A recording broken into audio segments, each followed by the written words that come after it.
Hi, I'm Sunny Health and Fitness Coach Sam Candler. Today, I'm going to give you a few tips on how to prepare for a 5K using your treadmill. Tip 1, err on the side of too easy. So often when we train for a 5K, we start off too fast, we're really excited about it, and then we find ourselves injured and demotivated.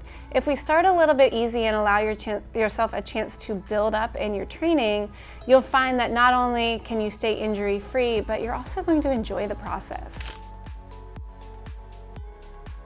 Tip 2, set a goal to just finish your 5K. There is no need to set a time goal on your very first one. In fact, the time that you establish on your first 5K can be a great springboard to establish time goals later.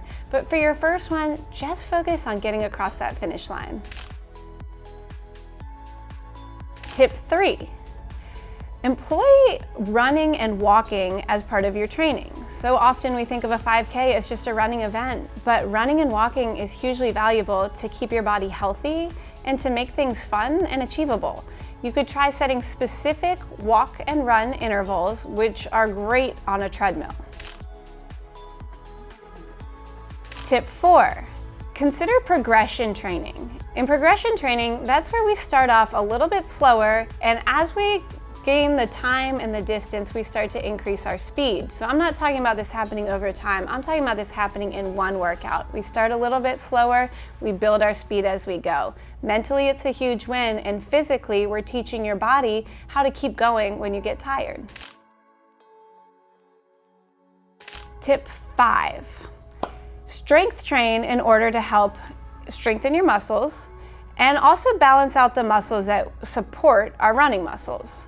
However, keep in mind that the very best way to train for running is to run.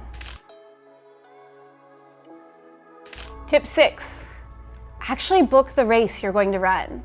So often we think about if once we get training, we can book our 5K, but just booking that 5K can be the motivation you need to get into your training. Tip 7, find an accountability partner. Someone else who's going to run with you.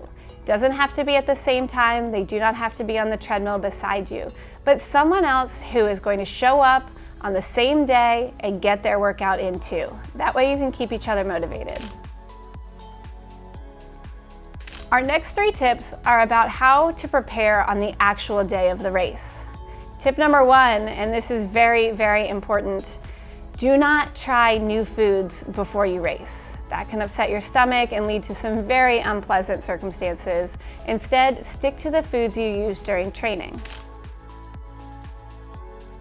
Tip 2, this is one I personally enjoy. Pretend everybody there is cheering for you. It might sound a little conceited, but let me tell you what, if you feel that you have hundreds or thousands of people cheering for you, it's gonna make you feel really good and it's gonna give you a little pep in your step. Finally, the 3rd tip on race day and the 10th tip overall, enjoy the moment. Don't forget to take in all the energy and the excitement around you. Enjoy the actual process of the run, look around, get a feel for your environment, and by all means, take advantage of every moment of that post-race celebration. You've earned it. I'm Coach Sam Candler. Thank you so much for joining me today on our 10 tips to accomplish your first 5K using a treadmill. Enjoy your run.